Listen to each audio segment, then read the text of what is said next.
one of her little girls that was her best friend at the rink that I teach in came to me and she said, I'm okay because Brielle came to me in a dream. And she said, I want you to be happy. She was amazing. Just the kind of kid that you were so lucky to have in your life, to be a parent of. I was just so fortunate to be her dad.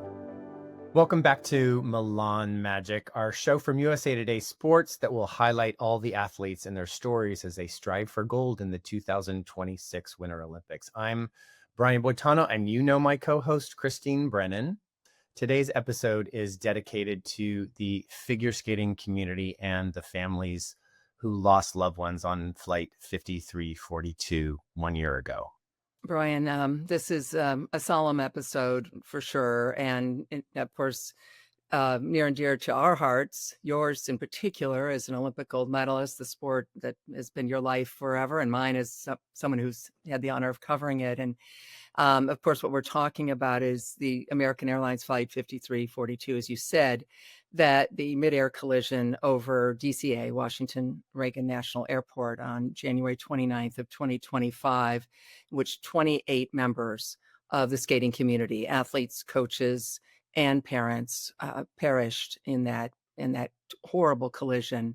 11 of them were skaters, all of them at that national development camp, as you know, which is so particularly touching because and heartfelt and horrific because, of course, they were sticking around to learn from some great coaches and better themselves, right, for the hopes of eventually being able to follow their dreams just like you did. Yeah. And so many people lost on that flight. I had some friends on that flight that were, that had their son, Max Naumov, who, is competing and just made the Olympic team. Now, I remember, and I will never forget, it'll be with me my whole life, how I found out that we had lost them and that they were on the flight. It wasn't only just the skaters, it was the coaches, the loved ones, the parents, and also these coaches were, they were training the skaters of tomorrow. It really has this deep, profound effect on the future of figure skating. The losses run so deep, and it will never be forgotten.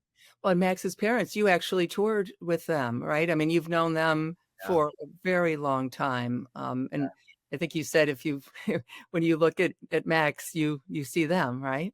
They are, I found out because I woke up the next morning. I didn't know about, the plane crash at all until I woke up the next morning. And I found out that there were a very famous pair team on the flight. So I thought, oh my gosh, I probably knew them. And then I found out that it was Shishkova and Naumov, whom I traveled with and I competed with, knew them, very well, lovely people. And it was crushing to think, especially of Max and how how would he go on? I mean, it's just unfathomable to think of his loss and how he would continue skating. And fast forward, he did continue skating and he used his mom and dad as an inspiration. I mean, it's been a constant inspiration. You were there in Washington, D.C. when we did the tribute to the plane crash victims. And all the skaters were there: Ilya Mullinen, Alyssa Liu, Isabel Levito, Amber Glenn. Everybody was there as a tribute. And so everybody's been grouping around Max and sending him such great thoughts. And I remember when we saw him at that show, Christy Yamaguchi and I just went over and gave him a hug, and we were like, there are no words, but if you ever need anything from us, we're there for you. Which is so loving that show. You were, of course, the host of that show, and it was, packed Capital One Arena to watch all those skaters in tribute for the lives lost, the 28 members of the community. And as you and I both know, and I'm sure many people listening and watching who have followed figure skating, sadly, tragically, skating has gone through this before. And that was in 1961, when the entire world championship team on its way to those world championships in Prague, they were all killed in a plane crash in Europe. And, from that is, of course, many things, the Memorial Fund, which has given millions of dollars to skaters. But in particular, I think we should talk about how that changed figure skating when you literally have wiped out all of the top skaters. They're gone in 1961. And of course, as we know, your dear friend, and of course, one of the greatest names in the sport, out of those ashes comes Peggy Fleming, right? Yeah. Out of those ashes comes Peggy Fleming, and we had to rebuild from scratch. And she went on to win an Olympic gold medal. But the loss in 1961 of that entire world team was devastating. And for this to happen a second time to us, losing our grassroots level skaters that are going to be the champions of tomorrow, it's such an unusual parallel for any sport. And we've had to go through it twice. And I think that if we can parallel the loss of the 61 team and from the ashes come Peggy Fleming to win a gold medal, I look at this as coming from the ashes is Max Naumov going onto his first Olympic team. And another thing is the skaters, this generation, when I did the tribute show in Washington, D.C., I have to say I was really satisfied by the importance that the young skating community, the Alyssa Liu's, Ilya Molinins, Chalk and Bates, that they all put this importance and they understand the loss, the deep loss that this means. And I really, truly believe they showed me that night that they will use this loss to inspire them. And the kids that they met on the development team, they will use this loss to inspire all of them to be better skaters in the future. And they will never forget the names and the people that they met at this camp and the people that were on that flight. It's just one of those things you just kind of can't believe. And, because of 1961, and going back to that for a few moments, Brian, the entire team being wiped out, it was of course the skaters, and Peggy Fleming then moved along quite quickly, more quicker than she would be because there were no other women. And so 1964, she made the Olympic team. She was she was turning 16 later that year, 15 years old. And then at 19, she wins the gold medal in Grenoble. By the way, the only Olympic gold medal for the U.S. at the 1968 Winter Olympic Games. And of course, ABC, live and in color.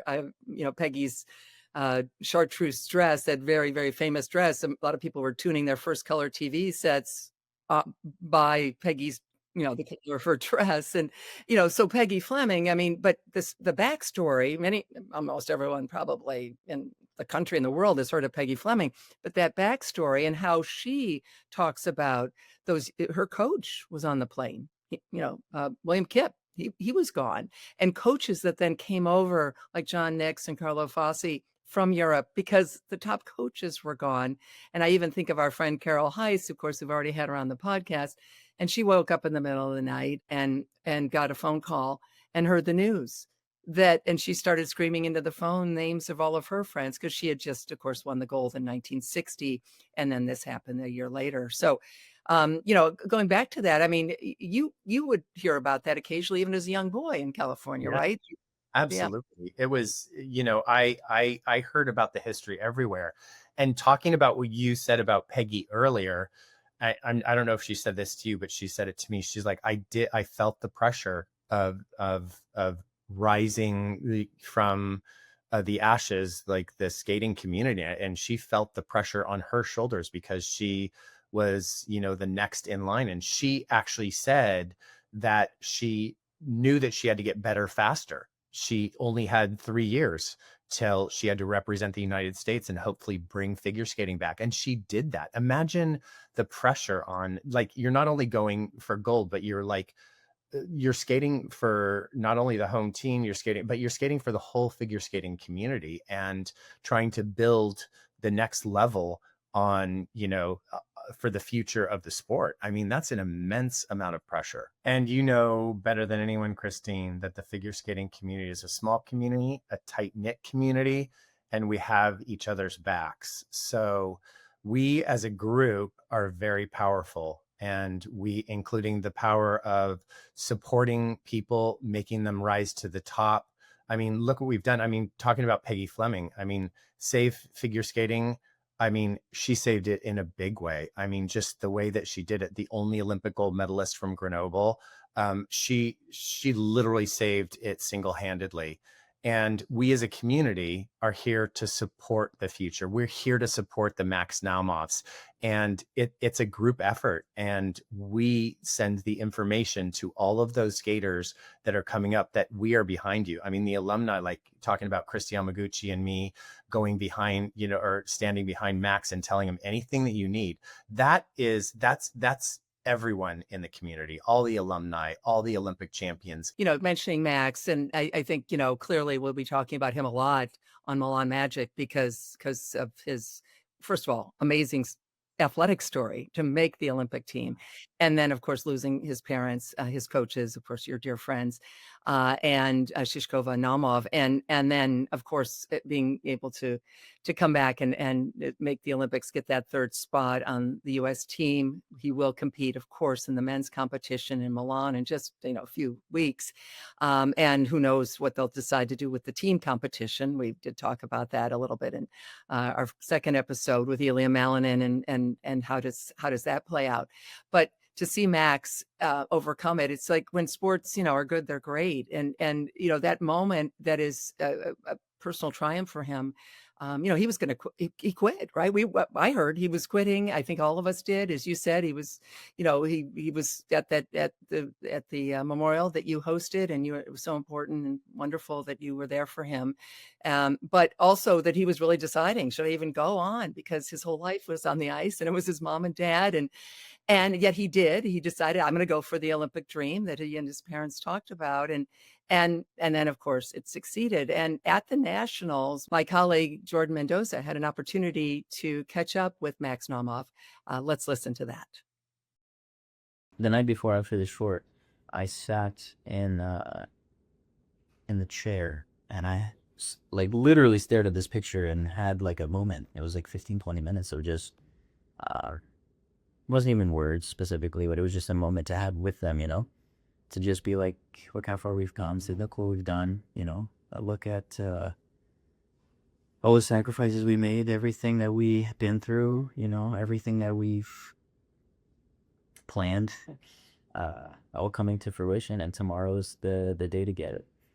And it was an emotional night for me. It's very difficult for me when, it's I don't delegate specific times for that because my whole day will be consumed with it. So I found that it's been very helpful for me to kind of delegate, 30 minutes to an hour once a week, maybe, to have that space with them, in whatever capacity that may be. It could be a photo, it could be visiting them, it could be talking, to someone about them, it could be anything. But just a moment for me and them to connect and kind of just, have space to deal with that and to process it. I mean, it's still forever. My whole life, it's going to be something I'm going to have to deal with and process. So it's been therapeutic, and, the connection with them is felt. Just a year ago, everybody was talking about Max possibly making the Olympic team. He was a dark horse. There was a chance, but, all the things had to be in alignment.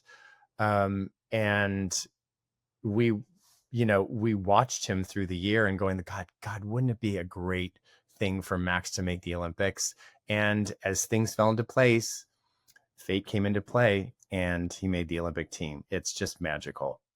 It's certainly going to be one of the biggest stories of the Olympics, if not the biggest.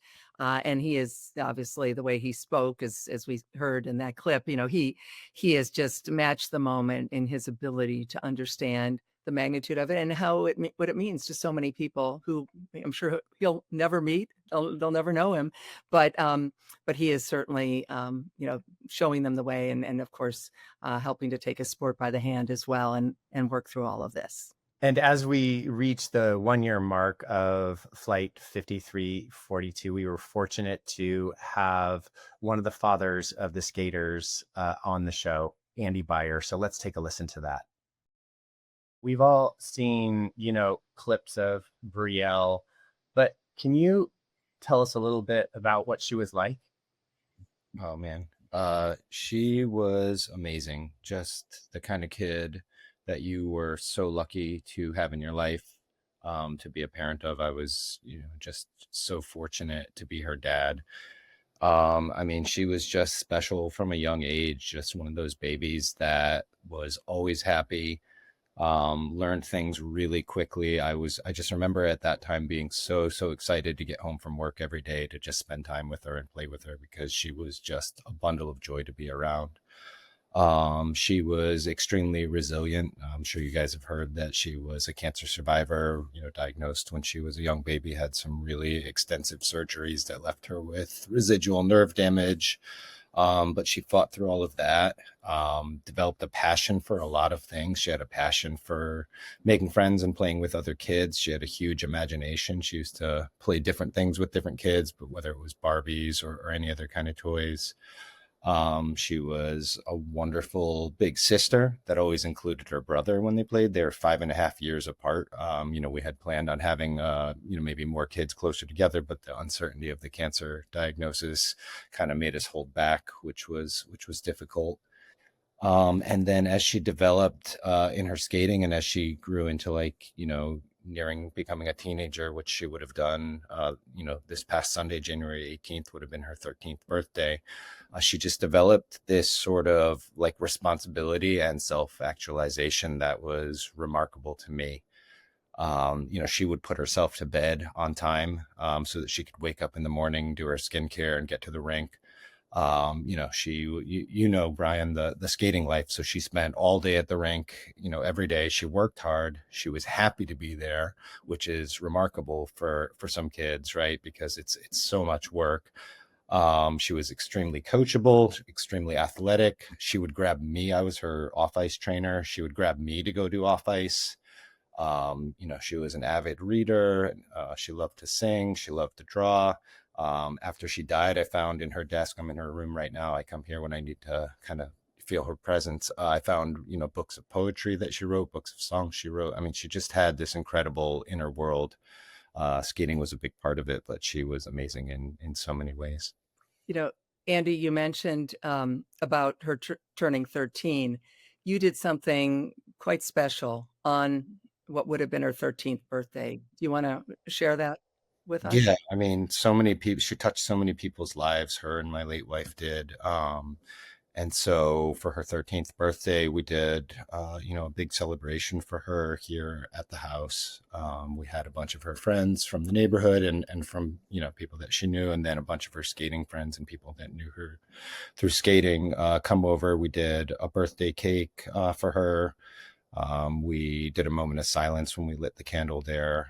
One of those poems that she had written, I had put to music using AI, and we played that and listened to that. It was a really special, but, hard and tearful moment. And then we did a balloon release at the end. And while the girls were here, they got to walk through her room here so that they could kind of remember her. And I think that was helpful for everyone. And it's just meaningful for me that people remember her and think about her and have been touched by her. Andy, you talk about how Brielle had this warrior spirit because of the cancer diagnosis when she was young, and she sort of brought that to her skating. How are you trying to impart what she had in that memory now when you're working with Callan and he's focused on ice hockey, and I know that you're really supporting that? Yeah, so I mean, I'll say a couple things about that.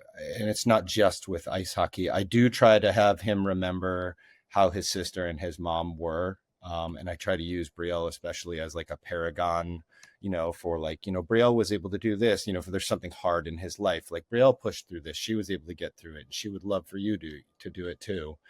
When it comes to hockey, though, I don't push Callan. I don't, I want to make sure it's something that's fun for him. He's been through an incredible trauma, and he's not someone that needs to be pushed right now. So I let him do it for the enjoyment of the sport. I already had one elite athlete in my life, and if he turns out to be elite or something great, I will totally support him. But I'm not going to push him into that. I'm going to let him develop at his own pace, and he's really loving the game of hockey I played growing up, and so I love sharing the game with him. I am an assistant coach on his teams and stuff.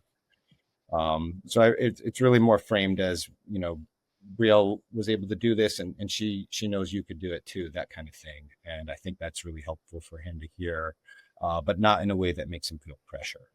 Andy, as of course we know, and the reason we're talking is because the 1-year anniversary is upon us of that horrible night. And you've been very courageous, talking right away about being there at the airport and how you helped your son understand immediately what was happening. I don't know if you'd like to share. I know so many people remember that night and their horror, and just seeing the pictures of what was happening at Washington Reagan National.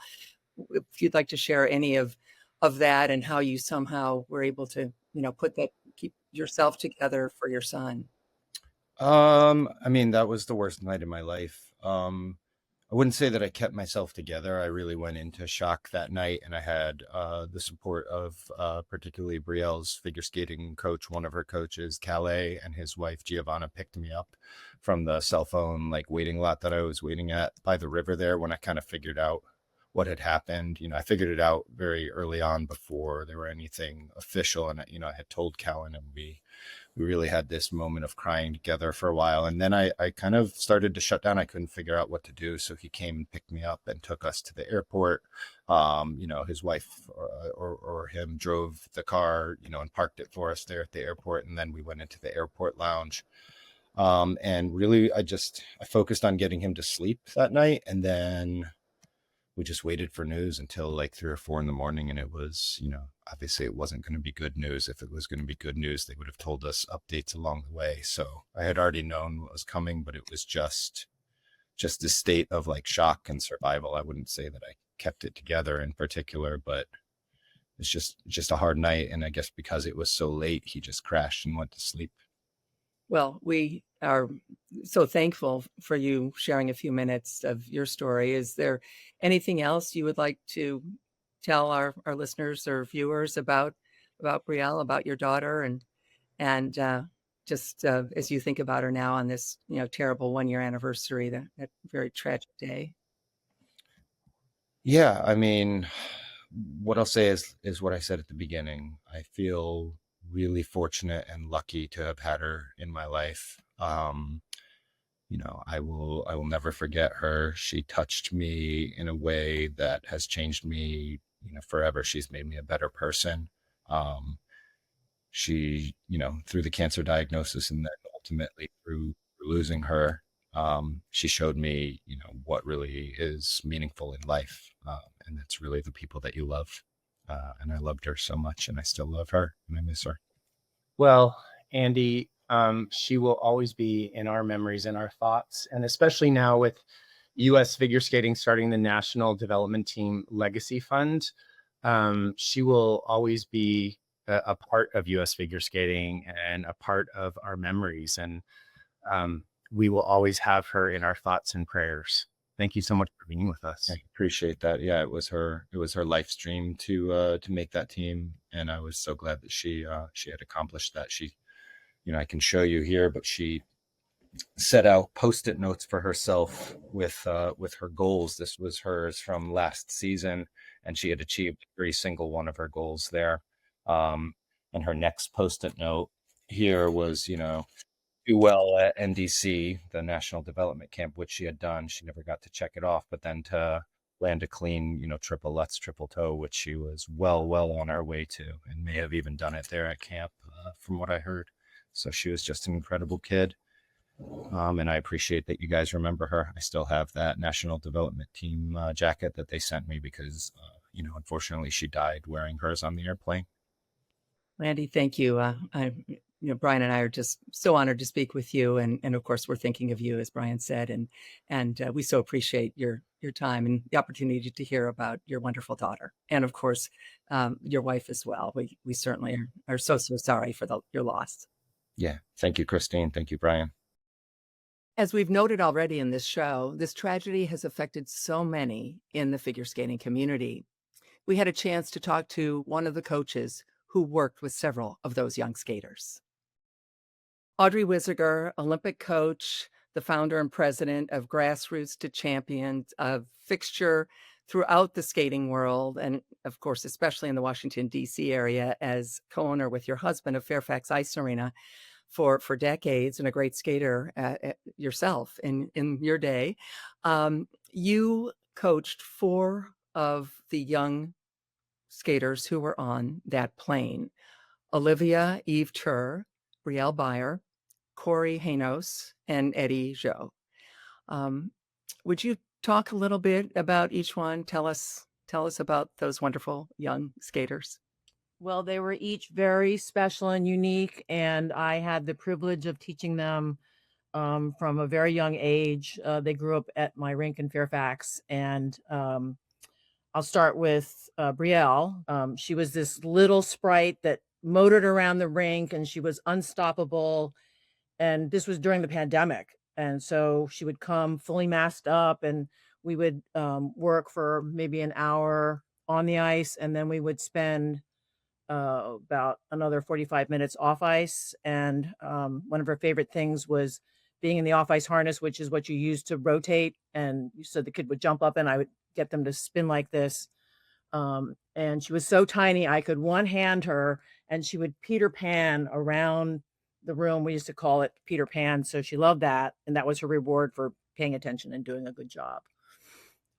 She was super determined. One of the things that people didn't know about Brielle was that she had been born with a childhood illness, a very deadly form of cancer, and she survived that. Her mom, Justina, who also died in the plane crash, one time very tearfully told me that she was afraid if people knew about her condition, that the elite coaches would not want to teach Brielle. And I said, no, we would be so lucky to have a kid that was as determined as she was. So Brielle, after she perished, one of her little girls that was her best friend at the rink that I teach in came to me and she said, I'm okay, because Brielle came to me in a dream. And she said, I want you to be happy. I want you to go out there and work hard and do everything that I didn't get to do. And it really helped this little kid. I don't know whether it's true or not, but it doesn't matter. She believed it, and she has been amazing. So because we're all worried about how the kids are doing, the kids that are still in the rink. And that was so powerful. And then Corey was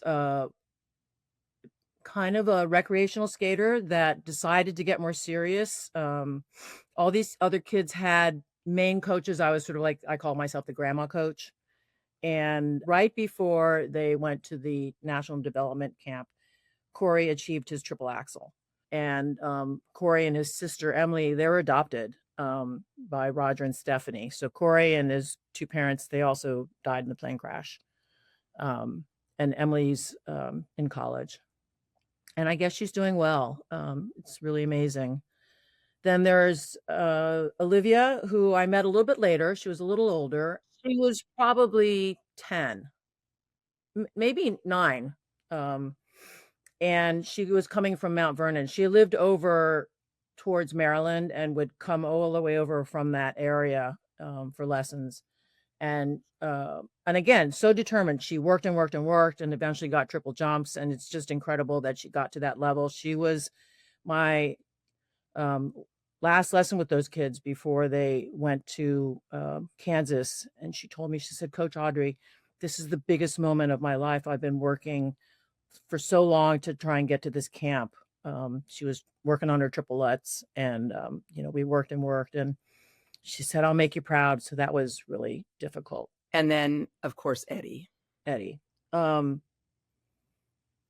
everybody always used to say, we can tell Eddie's your favorite. And, as instructors, we're not supposed to show favoritism. But eventually I sort of went, okay, you're right. He's my favorite. There was something so magical about little Eddie. And I probably started teaching him when he first staggered out on the ice. He was not very coordinated. I think people that have given him lessons would say, yeah, that's accurate. But he was very determined. I think that's a common thread with all these kids, that they really wanted to be good. And Edward used to race around the rink. He eventually was working on all his triples. And he was one of those kids that everybody felt joyful around. He was always very complimentary. Even his competitors, they loved him. And I think, it's really testament to his character that so many people were attached to him. He was on the junior board of the skating club in Northern Virginia. And the day after the plane crash, his brand new Adea skates arrived at Fairfax. And the skate manager told me they had come in. Of course, I was in shock. But I said to him, don't send them back to Adea. Just leave them there. I will buy them. And I think the thing, again, about all the kids was they were so passionate. They were so proud to be on this team. They were so happy to have those red jackets. And they worked hard and they achieved. And that's what I want people to remember about them, that, they believed in themselves. They believed in what their coaches were doing with them and for them. And their families were so supportive and loving. Edward was an only child, and he and his parents both died on the plane crash. And I think it's important to mention, because some people listening or watching would say, well, if you're a top Olympic coach, of course, Michael Weiss is who you're most associated with, two-time Olympian, three-time national champion, two-time world medalist. But that it's not like other sports where someone coaches in the NFL and wouldn't be around, coaching little kids playing football. In figure skating, you're one of the greatest coaches of all time. At the top level, but you also then work with young kids. And so you've always loved that. That's what your Grassroots to Champions program is, to get young kids going in the system. So that's why you knew these four children so well, is because that's a part of what you do. I think it's important to mention that it's not just the elite skaters, even though these were future elite skaters, Yes. essentially. I think it's my relationship with them from the time they were in single digit age, basically. I mean, Edward was probably 5, 6, and he died when he was 16.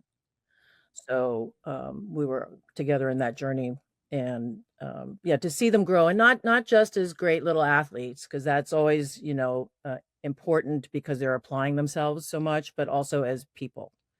So I want people to remember these kids for being, I always say, good person first, good skater second. So, of course, the midair collision, the horrible, tragic news, that occurred in the evening, and you really didn't know much about it. You'd gone to sleep. And so what happened the next morning at the rink? So I woke up normal Thursday morning, getting ready to go, and I noticed a gazillion texts on my phone. I was like, oh, this can't be good. And then, but nobody was specific. Most of the texts were like, are you okay? Are you home? People didn't know who was on that flight, and that was terrifying for a lot of people. And then one of my good friends and colleagues, longtime student, Dana, called me, and she said, turn on the TV. So that's when I knew something really bad was going on. And the hardest part about all of this, I think I've mentioned this to you, Christine, was that we were given false information that there were survivors, and that it was a search and rescue in the beginning. And we were all in the rink praying. I think instinct kicks in. I didn't know what to do. I was at home. And I just got in the car and went to the rink, because that's what you do. And that's where we were together. We were holding each other. The kids were actually, a lot of kids The younger kids, we didn't tell them right off the bat. The parents were like, let's try to wait. So we did our best to carry on. And eventually, one of my friends said, Audrey, it was a midair collision. Nobody made it. So that was a couple hours after we'd been watching the news. And again, some of the little ones, we shielded them and didn't let them know what was going on. We gave our lessons. And at 8 o'clock maybe, my colleague Ilya Kulik, who taught Olivia, he was her full-time coach, he said, she has a lesson. I said, I don't think she's coming. Did you text her mom and see if they were on the flight? He said, I can't do it. So I did. And we didn't get a response. I said, Ilya, I don't think they're coming. And he said, she'll be here. So we went outside and he was waiting out in the parking lot for her. And of course she didn't come. And he collapsed to the ground. It was so heart-wrenching, the hope that everybody had, and then the gravity and the finality of the reality. I think everybody was just beside themselves. And yeah, he couldn't believe that she wasn't coming. It's a year now. How are you? How are some of the families? I mean, can you give us a little bit of a sense of how you've coped and dealt with it? And of course, now the first anniversary is coming up. In general, I feel like everybody has moved forward in a positive way. And if Max Naumov can be our leader for resilience and courage and making sure that, his family's legacy continues, it's amazing what he's been able to do. I saw him last March at the World Championships in Boston, and he was out there working with a young junior Team USA junior skaters, working with one of the girls that I helped mentor, Amelia Nemirovsky, on her triple axel. And he was all in it. And I could tell, like, he was really invested in helping this girl get better. And I was like, you know what? You're just like your dad. And I just gave him a big hug. This is certainly a somber day for the skating community, but after hearing how Andy, Audrey, and of course Max carry the stories of the victims in their hearts, it's so important that we remember them today and every day. And we thank you for joining us today as we remember this tragedy. We will be following Max and all of the skaters representing Team USA through Milan. So please remember to subscribe to USA Today Sports YouTube channel to watch us and find us wherever you get your podcasts. See you next time.